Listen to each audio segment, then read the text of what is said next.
Hello, Erik. Hello. Erik says, hi, Mama. Oh, Hi to everyone. that is awesome. I love you, Erik. But Shruti, I want you to start out, Shruti, telling us a little bit about who you are, your journey, anything you want to include. Um, so I'm Shruti. Um, I'm a channel for energy and just higher knowledge, and I channel spirits. I channel loved ones. I channel gurus, teachers, and just information from the Akashic records. And anyone who shows up to speak to me, I channel them. And yeah, so this journey for me channeling started with Erik, really. He popped into my head. Once I saw a few videos, and then he signed me up on that spiritual life coach thing. Ah. Then it just started accelerating from there. Well, I was working in the corporate world, very successful career as a business analyst. Oh. And yeah. Oops. Sorry. Oh, that's awesome. Okay, so what made you change from a left brain career to a right brain career? Or an all brain career? I don't know how you describe it, but yeah. Yeah, it's very left brain, right brain career. It's so my whole life I was very much rooted in the left side of my brain, very scientific, have a bachelor's degree in science, then have a master's degree in Me too, same, man. Yeah. working in corporate world, but just sort of feeling like this is not for me. And in spite of all the success and money and everything else, just feeling sort of empty inside. Yeah. And then I started meditation in 2009. Mm-hmm. 2009 July I started meditation, and I realized that something weird is happening with me. So I'm downloading information, I'm getting to know information just from somewhere, from a higher perspective. And then I think it was 2013 I came across your video about Erik. And How did you find it? well, I was going through YouTube's, Mm-hmm. and it just popped on the right in the suggestions. Oh. So I think that's how Erik meets most of the people. I guess so. I think he and others just nudge people to his channel, and I'm sure others too. Had you been searching on YouTube for channeling and things like that? No, not at all, not at all. I was actually just searching about life. Oh, okay. Wanted to get to know about life, and well, I was into Buddhism. I believe in the philosophy of Buddhism, and I still follow that. So so that's how my spiritual journey really started. And I was googling about and on YouTube I was looking at these videos about life and reincarnation and NDEs and all sorts of stuff. And then something about mediums came up in between, because I think that falls into that category of NDEs, and when you search for NDEs then mediumship and everything else comes up. Oh, sure. And past life and stuff. So I was looking at this Long Island medium excerpts, and then that's when I think Erik's video popped up.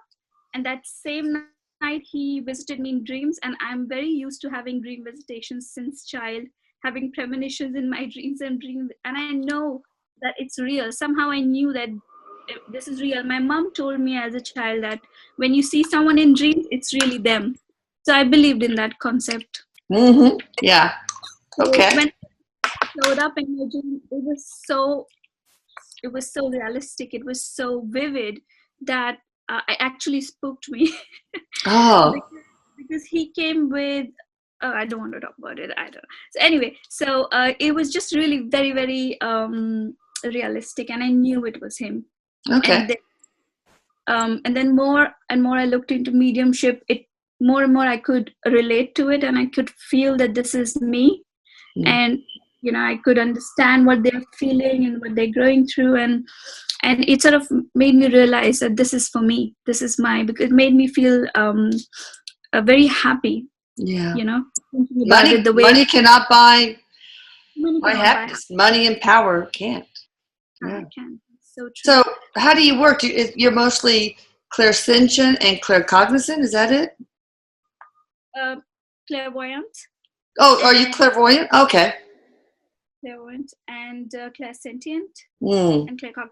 And I'm a Ah. little bit clairaudient, not very clairaudient, just a little bit. So I won't hear like a complete word or a name. I will hear sounds and I have to Mm-hmm. put them together, and it's similar. It's not exactly that name, but it's always similar to what the spirit is trying to tell me. So Well, from what I understand, that's not uncommon. That it sounds like you know how people are breaking up on the phone, like you get little um, bits of words, and some of the word is missing, and that's how Veronica describes it too. mm, And so interesting. mhm. Anything else you want to share? We'll share your website, of course, or how to contact you toward the end. But I understand, Erik, and you would like to talk about the spiritual basis of parenting and parenthood. Yes. Unless you want to share anything else. Anything else? No, he was just going cooing over Bella at the just now. Aww. um no, he's very much excited about talking about parenthood, and yeah, he's going to sneak in a lot of stuff for you, he says. Oh. Yeah. Grandparenthood in this case. But yeah, go for it. Take the floor, Erik. Okay, he's saying, so what would you like to start with, mom? He's asking you. Do you want to start about Well, what's the one message that you would like to drill into the head of us parents and grandparents that's the most important? he's saying you cannot control your child's future. That is the most important thing. Oh, God. I know. That is so true. They had their spiritual path, you know? As for Yeah. me, parenthood was the most important thing to me, much more important than my career as a physician. I mean, I loved being a parent and I love being a grandparent. I love nurturing my kids and, you know, making them in their teens sit on my lap to snuggle. It's like, and it kind of worked because when Lucas was 17, 18 years old, he called up from his bed in the afternoon night and said, "Mom." And then I go, "What?"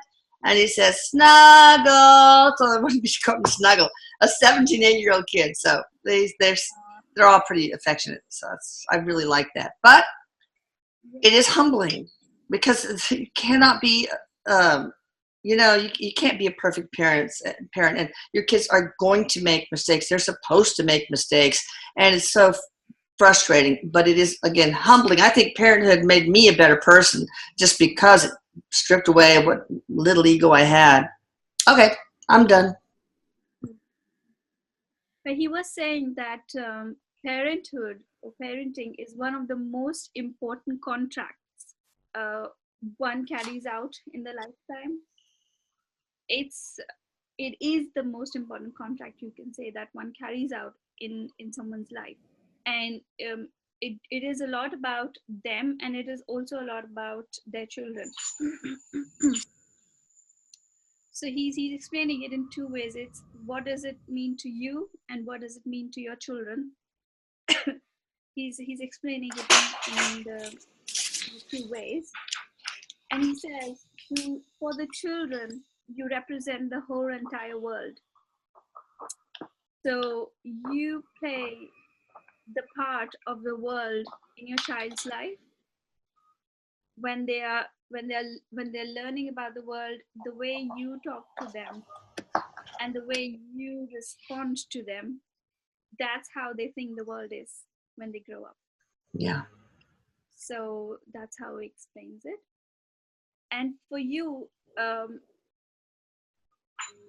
for the parent, it's different. He says, for the parents, for the parent, it is like, you might sometimes go back to yourself and try to be an aware parent and question, am I doing things right? Is this the right behavior? What am I instilling in my children? What sort of a parent I am? So, you become a conscious parent, or you become a completely unconscious parent, Mm. where you just unconsciously play out the contracts, you know and probably just be a very, very bad parent, um, and that shapes the child in a certain way, and that helps to carry out their future plans or contracts. Well, are you saying, Eric, that some parents have the spiritual contract to be bad parents? Oh yes, he's saying. Yeah, I think that's what happened with my parents because they were just horrible, really, just awful. And I I'm glad I had that because I learned how to be assertive and more compassionate and more nurturing. I think that I would not have been as good a mother if I had not had that upbringing. So yeah, I can see that. He says, Mom, looking at your life and what you have done, especially since he has passed. So, the personality that you are was needed, or was very important for you to be this way, to be able to carry out this contract between you and Eric. And Ah, for that, okay, you needed that sort of childhood okay, shape you as a person that you are today. okay. So, because you're playing such an important part on such a collective, huge level, um, you had a very difficult contract as a child. Yeah. As a Okay. What else can you say about?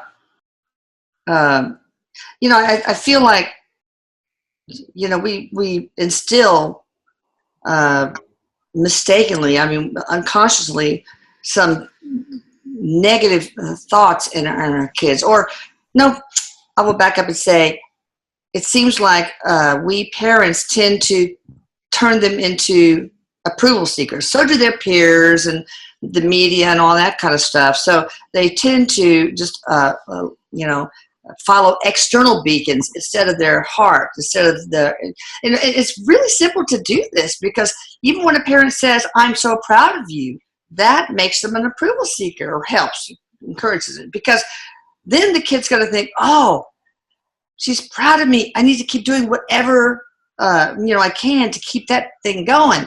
Instead of saying, "You must be proud," so that they reflect. Well, am I proud? You know what I mean? So when they self praise, then they don't have to seek approval. They are able to just follow the internal beacon instead. So there's lots of little things that we say as parents that can be said, just tweaked a little bit to turn an approval seeker or somebody externally directed into somebody who is self-directed. Yeah, he says that's so true. And but it is a part of the survival technique, like out in the wild, how the little babies that are born in the Mm-hmm. wild, animal babies, they just act instinctively, um, and the parents sort of nudge them into the right behavior. In the same way, that comes from our primitive natural instincts, that sort of behavior where we encourage them to, this is good, this is bad, and this is very natural, and children very naturally seek approval because that's how they learn. So but it's really about, he's saying, Mom, it's really about not thinking so much about Mm-hmm. what we are saying and the words we are saying, because it's not really about the words, it's about what you're feeling inside. The intention behind the words. Intention, yeah.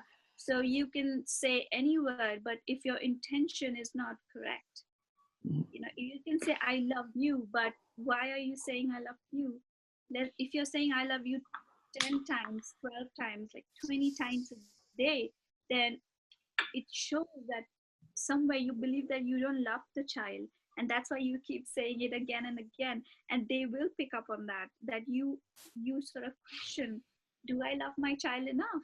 Am I telling that to the child enough? Will he be okay? So they don't pick up on I love you, they pick up on all the other feelings that are going on Ah, inside you while yeah, you're saying it. yeah. So it's really about intention, and what you are feeling inside is what the child feels. Oh yeah, because they could pick up on very subtle shifts in energy and intention and so on. Yes, exactly, he says.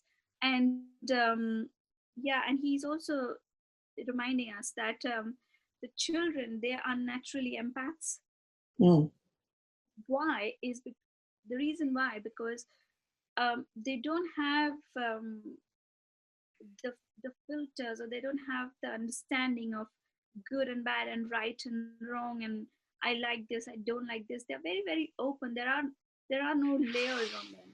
They're very pure, and they sort of open themselves to completely, they make themselves vulnerable to completely everything they experience. And it's very difficult to fool them. Even the youngest of, even the a child who's 1 day old, he says, mm. they are empaths. They feel your emotions. They don't have to even understand the knowledge, the language. They still feel your emotions. So so what so I'm asking him, so what should be, how should we behave with the children in that case? And um,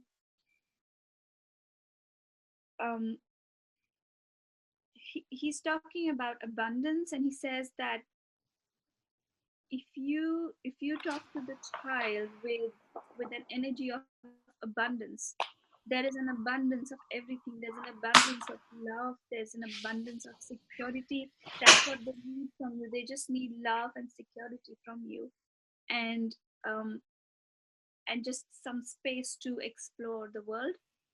And when they explore the world with the feeling of love and security, then the world that they see and experience is different.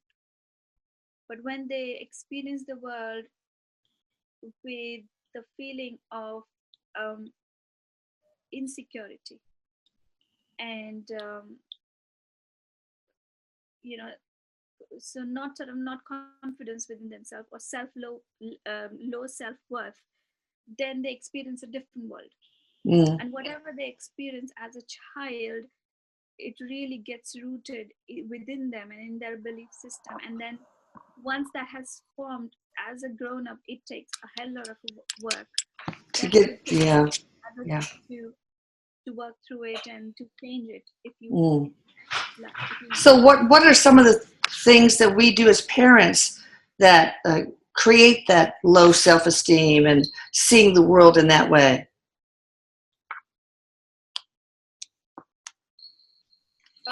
Is the very first thing he says is the pressure that parents experience in today's world to be a good parent, and the self judgment that they do. That that is the most important factor. Um, what else? Um,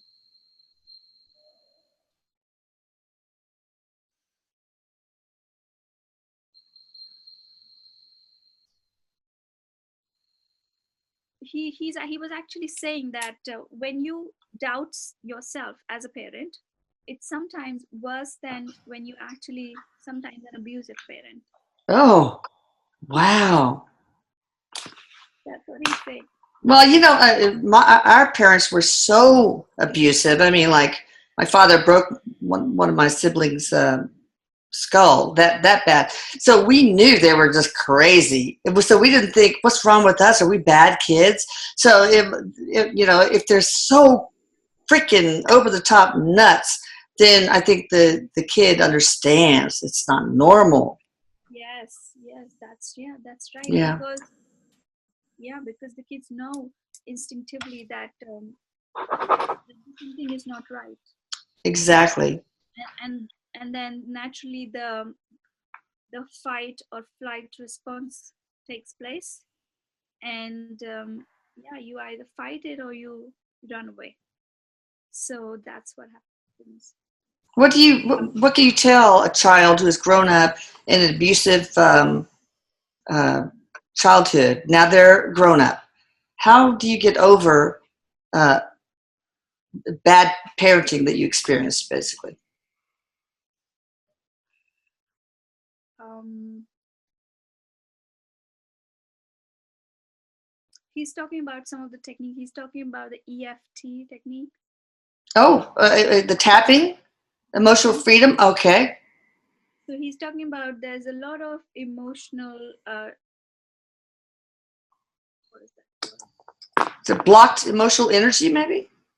Bondage. I don't know. Yeah, blocked. There's a Okay. lot of emotions that are blocked, and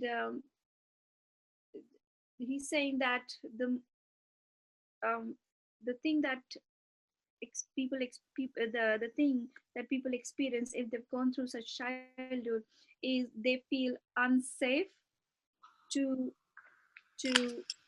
release those emotions or to express them, because it makes them feel that the environment is not safe to express their emotions to. Yeah, and it might not have been. I mean, express yourself. You might get the living daylights beat out of you. So Yeah, exactly. say he's saying exactly, and for that reason he's saying, um, you know, people find it difficult to express their emotions truly, how they feel, or they find it difficult to express their honest emotions. And Ah, it's from bad parenting mhm, usually, right? So they don't feel like they feel almost like they're in danger if they bare their heart, if they're vulnerable. they feel like they're in danger. You know, They don't feel safe expressing themselves. So he was talking about how they um, do the fight of flight response. So they respond in a way which they know will be safe. So they become a sort of people pleasers oh to yeah. everyone, and they think a lot. There is some sort of yeah, so they think a lot, and they will only respond in a way in which they feel safe rather than responding honestly. So are they the kind of people who give of themselves so much and don't take care of their own needs usually? Bingo. Yeah. Bingo. So Yeah. so he's saying that's what happens. They are so consumed with being safe, or so worried about, if anything they say or do is going to get them into trouble, that they're always trying to please and be, like walking on eggshells. He's saying it feels like them they're always walking on eggshells, and That's they awful. they don't feel, secure to be honest, and be, very vulnerable. Well, what about EMDR? EMDR, the thing they use for PTSD on like veterans, for example. Um, that really worked. Maybe it unblocked some emotional energy in me after your death, Erik, but also something that my sister Terry is a proponent of, and that's the Grinberg method. It's like they physically help uh, remove emotional blockages. What do you think about those two techniques? Would it help if you had undergone an abusive childhood? Does he's saying it does help, Mm. because it is is it emotionally based? Uh, yeah, they both are. Yeah. So he's saying that they do help. um but he's also talking about, sorry, I don't know anything about this, so I'm just going to see what he's saying. um when I don't know about stuff, it's difficult for me to understand what he's Well, sure. saying.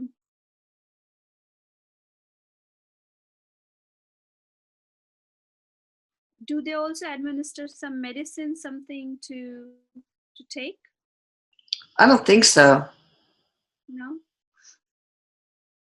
Are you talking about maybe having a psychedelic a controlled journey under psychedelics, like you talk about, Yeah, Erik? I'm talking about something that you can eat Hmm. that can, yeah, that helps.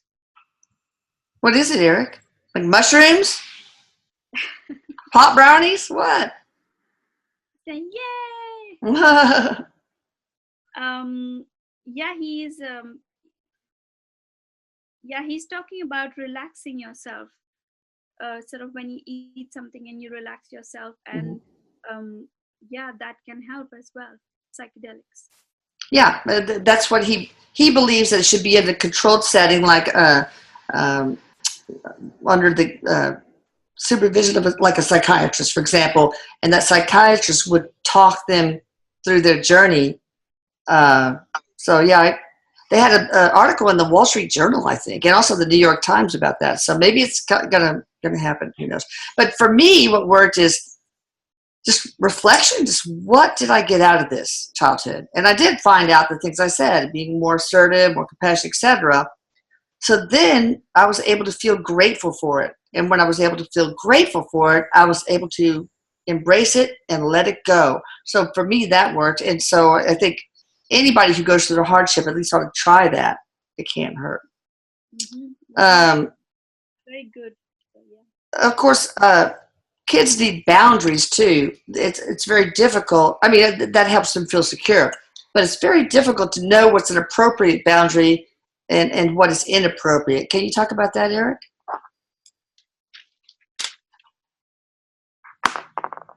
He's talking about why boundaries are needed. He's talking about boundaries make kids feel safe. So, so they need to see someone who's in a position of authority, because then they know that this person is strong and can keep me safe, and they can run towards them when they don't feel safe.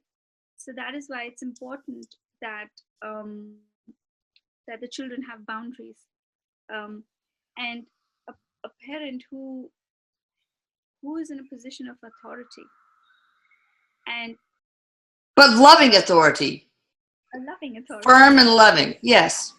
firm and loving authority. Children then feel safe going to them, talking about what they're learning in their life, asking them questions, knowing more. And it's very important that the parent should also be able to tell them that it's okay to make mistakes, it's okay to not know about certain things, and um, and to teach them what they should look for in life. Um, he's talking about sometimes parents are too worried about children. So that is the first thing a parent experiences when they become parent for the very first time. Mm. It's the worry about the child. You know, the moment the child comes out of your body. I mean, I felt that.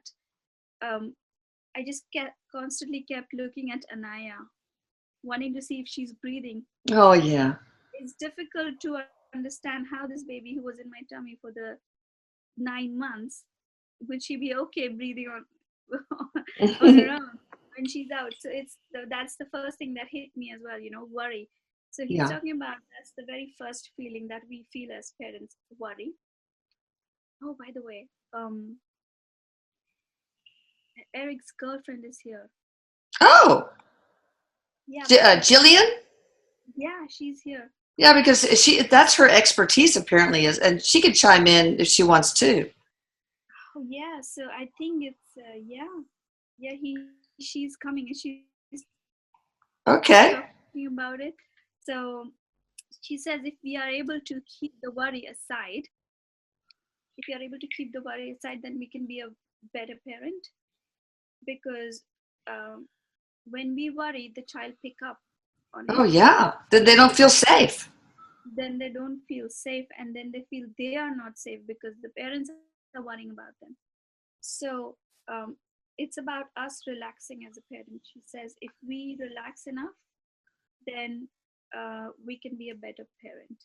And if we just know that the only thing that we need to provide our children is safety, a feeling of, not safety, a feeling of safety, Right.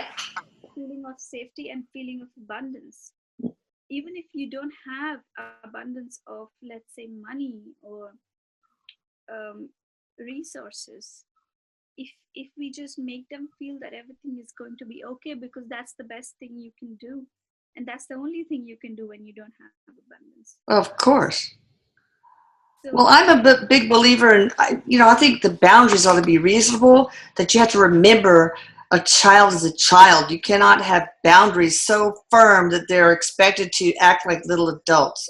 But I also believe in logical consequences as the principal punishment, but delivered firmly, and consistently, but with love. Like when my daughter first got her driver's license, one of my daughters, Michelle. Of course, she, scraped my car against a boulder that was, on some driveway to a movie theater, and she didn't tell us about it. Like, okay, you don't expect me to find that the next morning? Come on. So I said, well, it's $500 deductible you have to pay for. What? But I didn't mean to do it. It's like, well, I'm sorry, sweetie, but that's just the way I didn't do it either. So you need to find out a way to make the money. I didn't say you are grounded, blah, blah, blah, and make her feel bad about herself. So she pressure washed a whole bunch of houses in the neighborhood and earned the money. And, but a lot of parents will, unfortunately, like I have one parent that the kid got into a wreck. They did something illegal, driving too fast, whatever, and they got pulled over by the cops. And the parents come and try to argue with the cops, and they'll get them a new car or whatever. I mean, instead it's like I would go, here are your skates. You can skate to school from now on. But so a lot of parents, helicopter parents, tend to rescue their kids now. And they also rescue them from poor self-esteem. They don't want it to fail. Everybody gets a trophy. Everybody gets a star now. Everybody gets this, that, and nobody is allowed to lose but to me, that is saying that you don't have faith in your child to deal with disappointment and frustration. Anyway, tell me your thoughts, either Jillian or Erik.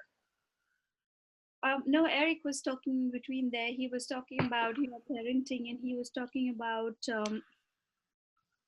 you made your children very strong. So he says you were very firm, but we knew that you were right. Yeah. And Papa was the hollerer that never followed through. He was a screamer, but I let him get away with murder. that's how usually dads are, isn't it? Mm-hmm. So he's talking about that we knew if we got into some shit, we would have to work our asses off, to. Yeah. So he knew oh, that. Erik, you're making her curse. Poor. So,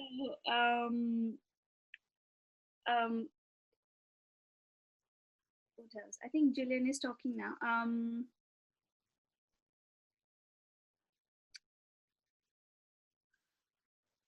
Yeah, she's talking. Yes, so she's talking about when you do that, you teach them how to carry themselves in the world. You teach them to be independent. You teach them to be strong. Yeah, you have to have consequences now when they're small, instead of waiting until it's like, I want a divorce or you're fired, So they need to know that there's consequences, good and bad, for everything they do. Yeah, and that helps them to be independent and strong, and not be shocked when they go out in the real world, because then they know that is what will be expected of them, and when they do something, then there will be consequence of it. So but she says that they're talking about emotions now. She says that but emotionally, how do you handle failure? That is also something that we need to teach children. um, he's cursing a little bit. Erik says the thing about everyone gets a star, everyone needs to get a prize, and it is just effing screwing with everyone, Yeah. and they expect that there will be no failure and everything, they will always get something, which is okay, good for abundance, because there is always abundance and you do get what you want if you follow through. But when you do hit the failure, that has value too, and when you come out of it, then that is also very very very very, what do you call it, that the experience is very Valuable? enlightening, valuable, Oh, very. yeah, yeah. So so we need to also teach children how to handle the not so good emotions. Yeah, um like frustration. Well, a lot of times we rescue our kids from frustration because it's just so inconvenient when a kid is trying to tie their shoes. They get so frustrated and start, crying, and I want to shut this kid up, and we tie it for them instead of encouraging them to calm down and go through the steps. Uh, and that's actually linked to a higher incident of drug abuse. Kids who cannot learn how to cope with frustration. But we also try to rescue them from disappointment, and because we don't feel like they can handle it, we don't want them to be sad. But we also rescue them from failure. I think not just only because we don't want them to feel bad about themselves, but it's a reflection on us if our kids fail. We don't want them to fail because that makes us look bad. We want our kids to all go to Cornell and blah, blah, blah, blah, make all straight A's. And so, but I always tell my kids that failures are stepping stones to success, that you have to go through them. And if they say, I made a mistake, I say, awesome. That is so great. What did you learn from it? Because if you don't make any mistakes, you won't learn much. So in our family, and now especially that I'm a little bit wiser with my grandkids, I make sure they know that mistakes, unintentional, of course, mistakes or even intentional, you can learn from that too, are to be lauded and cherished, but only if you agree to learn from them. yeah, he says that's a great way to look at it. When you attach a positive a positive feeling with something negative, then that's a great way to deal with it and to learn from it. So he says that's amazing, that's wonderful, mom. And he Oh, also wait. You know what that reminds me of, Erik? That reminds me of what you say is that there is no right or wrong. Everything is just, or good or bad. Everything is just an experience. So successes, failures, they're all equally valuable experiences, I guess. I'm sorry, go ahead. says he's actually showing the line that we see when we learn in our maths. There's a zero here, then there's -1, -2, -3, and then there's 1, 2, 3. He's Mm-hmm. saying if 1, 2, 3 is good and this minus is like the bad category of bad, Mm-hmm. then to come to zero, what do we have to do?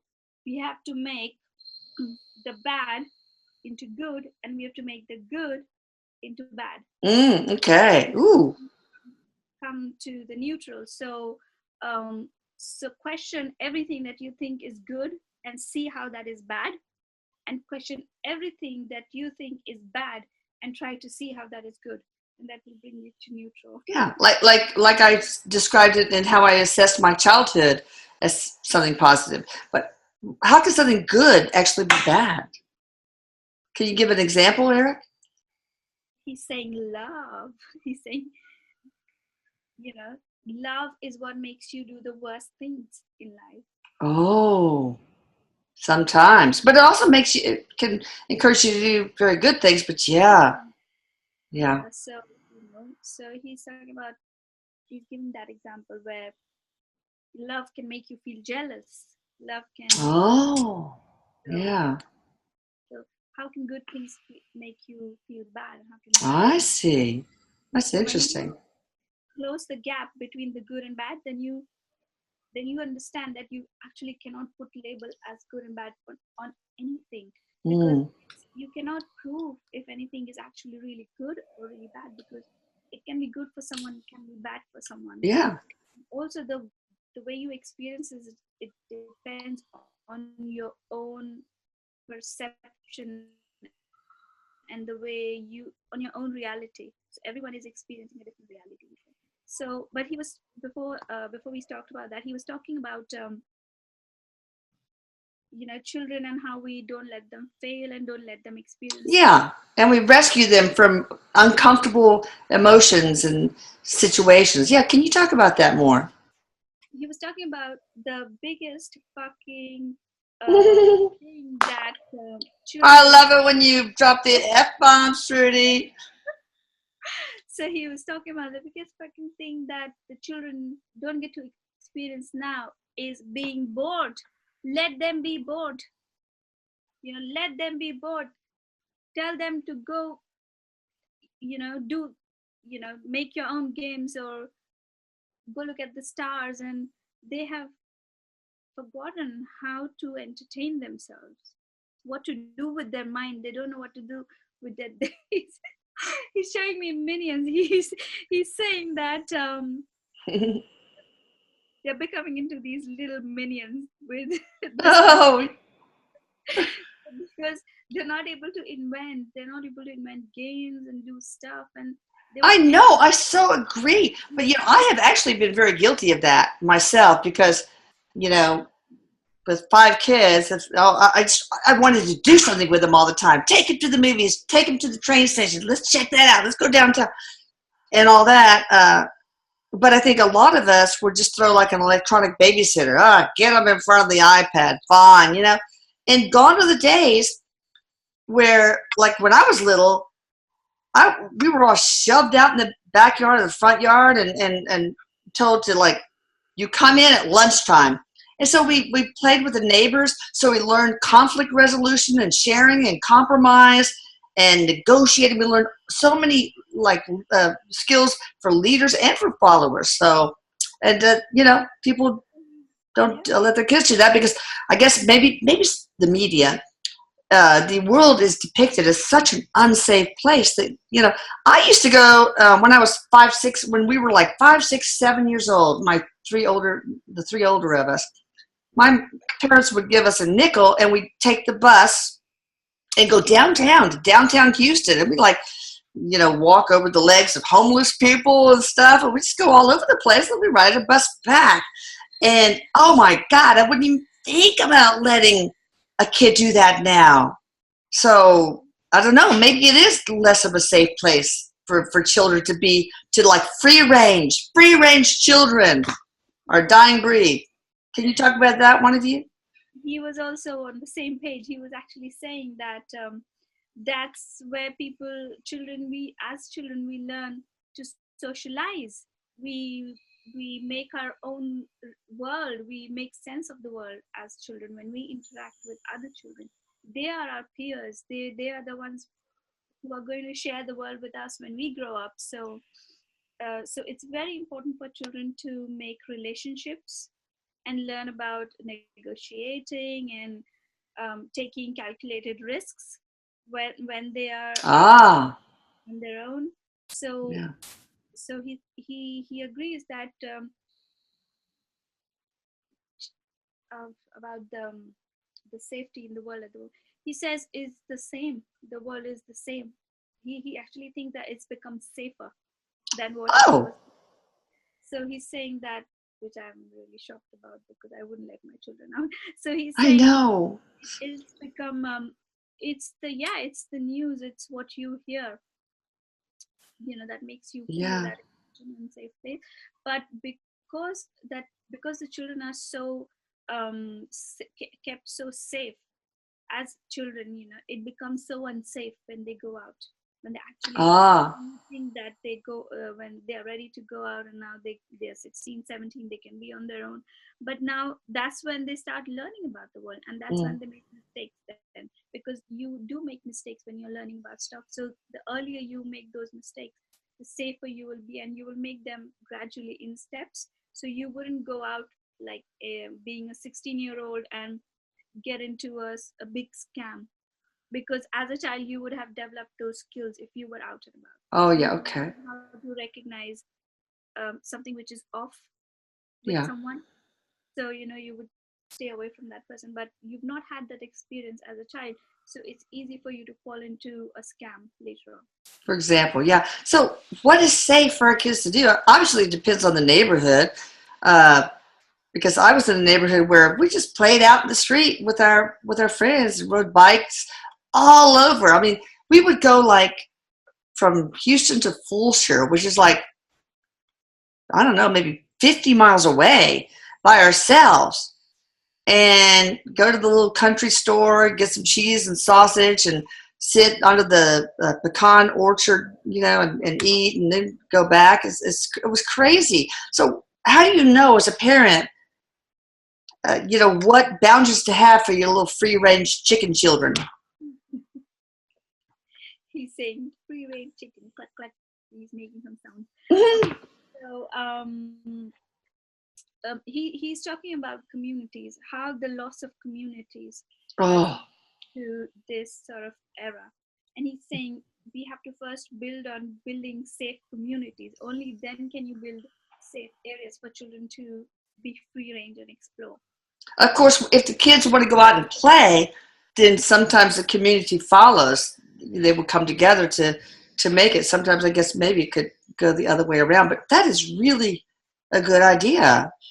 And just arrange, of course, play dates and such, with siblings. People don't do that very much anymore. I do. I am Arlene's, my 9-year-old granddaughter. I'm her social agent. I'm like, all right, I have it even in my iPhone. It's like play date for Arlene, so I can arrange something for her all the time. But he's like, that's so, I think, sad that we have to arrange play dates for children. Why can't they go out and make friends on their own? Why can't they just say hello? Yeah. And I know. I think she does. It's just that I have to be the one that's asked her mom, is it okay if so-and-so comes over? She wants to come over. And then I have to text the parents, can Lucero come over Thursday? What's good for you? Things like that. So it's just logistics, basically. But no, I mean, yeah, but it's important for them to get together outside of school to work on the skills we were talking about that they might not get in 30 minutes of recess,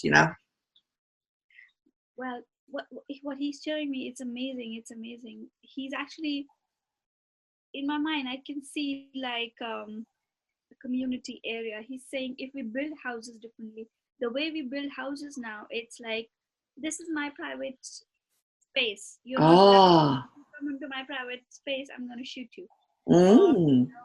I don't feel safe. I'm always hiding close door. Things like that. But he says, we need to actually think about changing our infrastructure. So what he shows is like a space in the middle. Yeah. And there are houses around it. Okay, I'll show you my idea of a great community deal here. Let me see. I'll keep talking though, because I gotta find it. So that's what he's showing me. He's showing like a ground in between, and then there are these houses that can all see in that space. I love that idea. That is so amazing. And then everybody will know that that this is a social area where people will socialize, where children will play, where there will be activities and gatherings and stuff like that. I like this idea where you have villas on the water. This is Sandals. I want to go there so bad, but it's too expensive. See, look. Just like a ring of villas on the water. You just jump out. That's what I'm talking about. Look at that. A little pool there. Oh my God! Oh, look at that. That's how I want my community to be. Except it's couples only. Anyway. Instead of water, though, there's land. Yeah, I know. Well, we have to do that, I guess. All right. So I want to go over a couple of other things before we close. Priorities. Sometimes I think that parents set priorities that are not realistic for their children.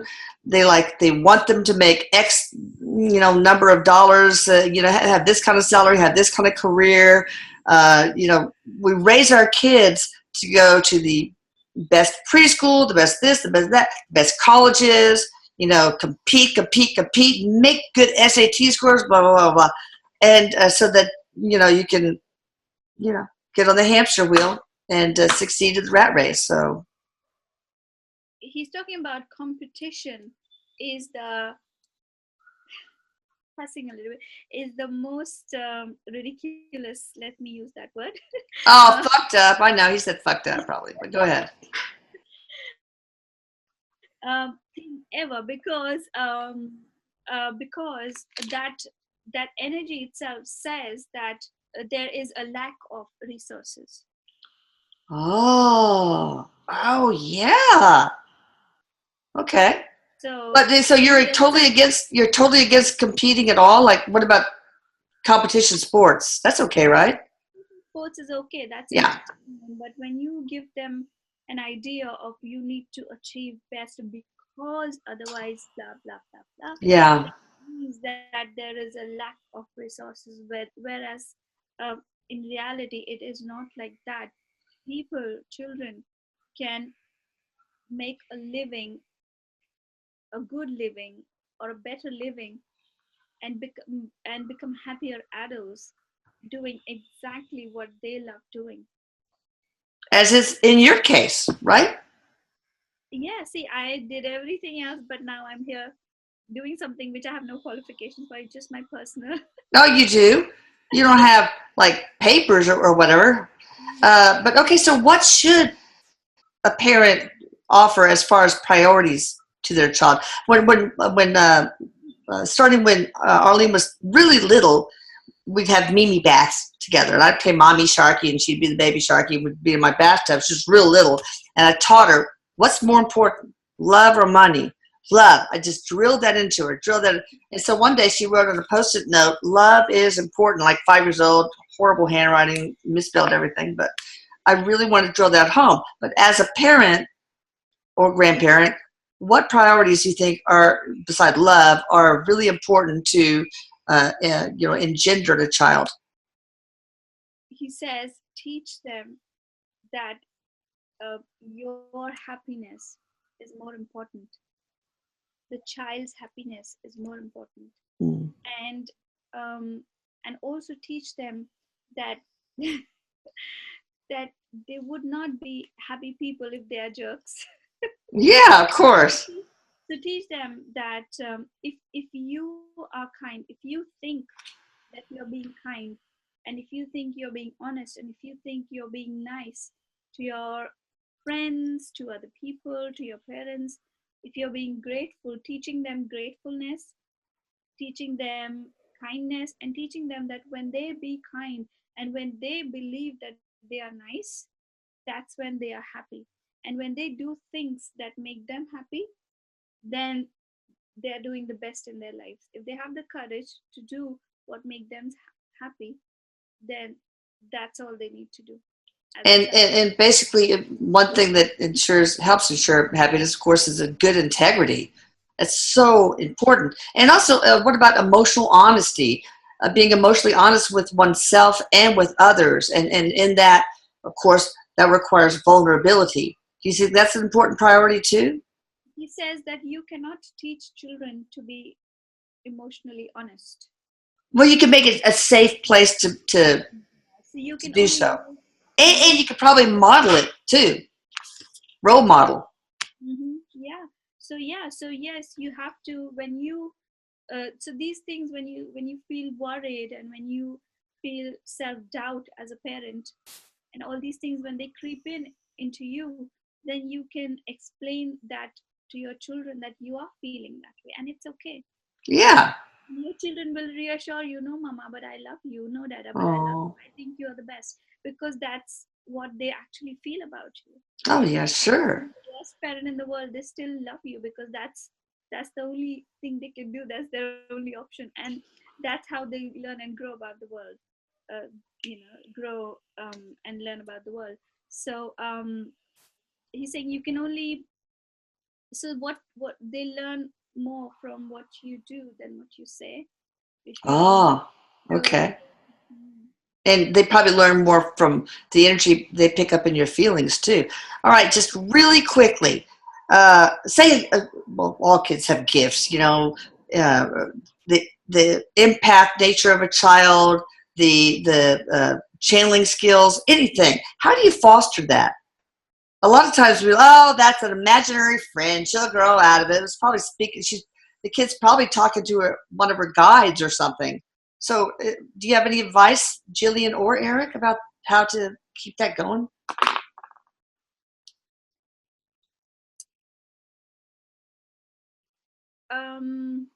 He's talking about validating it for them, that it's okay, So if you don't understand their experience, then just listen. Yeah. That's it. You don't have to Okay. say, oh, really, and wow, and tell me more. And if you don't want to encourage it, don't encourage it, but don't dismiss it as well. Okay. Let them have that experience. Okay, next question. If your kid's getting bullied, what do you do? That's a very nice question. Teach them that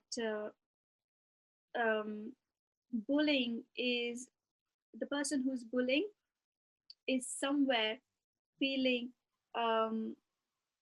insecure within himself or herself. Mm-hmm. Teaching them that maybe he likes something within you, that tell your child maybe he likes something in you which he doesn't have. Oh. So tell the bully, it's okay, you're a nice person, I like you. Mm-hmm. You don't have to be mean, I still like you. So Oh. empower the children, rather than trying to protecting them, empower them. Oh, I like that. To say something like that. To say, I'm here for you. I like you. You don't have to act like this. Yeah. You don't have to act like this.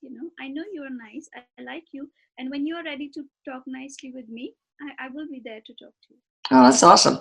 All right. Talk about the contract behind those who want to be parents but cannot because of, infertility, etc.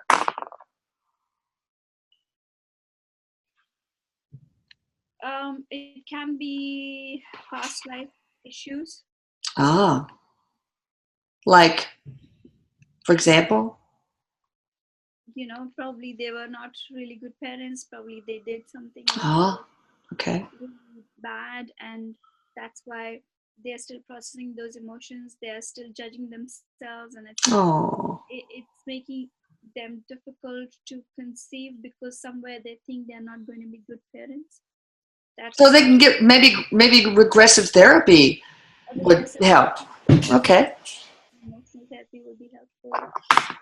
And sometimes they just want to experience the delay for Gratification. for some sort of reason. Yeah, they just want to experience the delay in being a parent, and Okay. they will eventually be parents, but they want to experience that delay to experience the lack of, and that feeling of being a parent. And sometimes the contract is such with the spirit who is going to be their child, I see. that it takes time for them to conceive. Okay. What about the contract to lose a child, like in my case?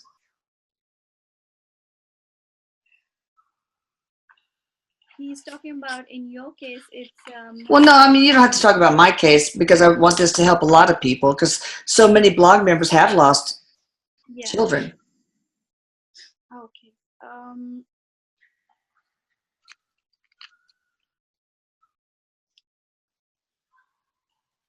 Well, because it's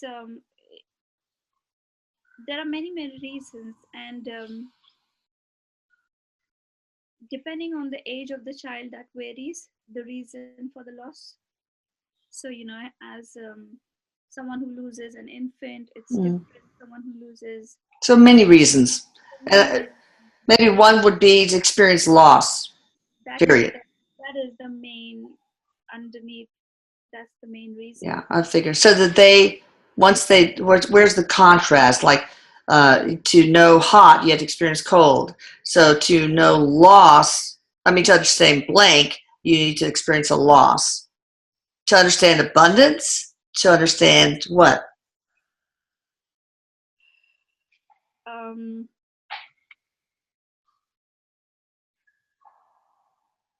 to understand love, he says. Oh, okay. He says, because a child is the most